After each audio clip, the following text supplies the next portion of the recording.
ఈరోజు నేను dry fruit juice కోసమని ఓవర్ నైట్ సోక్ చేసుకున్న డ్రై ఫ్రూట్స్ అన్నీ చూపిస్తున్నాను. అన్నీ కూడా 2 అలా తీసుకున్నాను.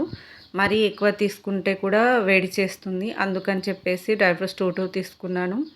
మేము మిడిల్ క్లాస్ అండి. ఇంత కాస్ట్లీ కొనలేమంటాం. మనం ఎప్పుడైనా బయటికి వెళ్ళినప్పుడు బిర్యానీ తిన్నా ఏం తిన్నా కూడా మినిమం 1000 అలా బిల్ అవుతుంది కదా.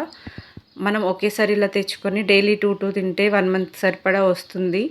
అన్‌హెల్తీ ఫుడ్‌కి పెట్టే అమౌంట్ ఇలా హెల్తీ ఫుడ్ మీద పెడితే మన హెల్త్ కూడా బాగుంటుంది. చిన్నపిల్లలకు హార్లిక్స్, బూస్ట్ అలా ఇచ్చే వాళ్ళు కూడా ఇలా పిల్లలకి జ్యూస్ చేసి ఇస్తే వాళ్ళు కూడా స్ట్రాంగ్ అవుతారు. ఇంకా డేట్స్ వల్ల ఐరన్ లోపం ఉన్న పిల్లలకు కూడా చాలా యూజ్ అవుతుంది. ఇవన్నీ కూడా మనం మిక్సీలో వేసుకొని 1 గ్లాస్ ఆఫ్ వాటర్ వేసుకొని జ్యూస్ పట్టుకొని తాగేయడమే. మీరు కావాలంటే హనీ కూడా వేసుకోవచ్చు. నేనైతే ఇలానే తాగుతున్నాను. ప్రెగ్నెన్సీ వాళ్ళకు కూడా చాలా యూజ్ ఉంటుంది.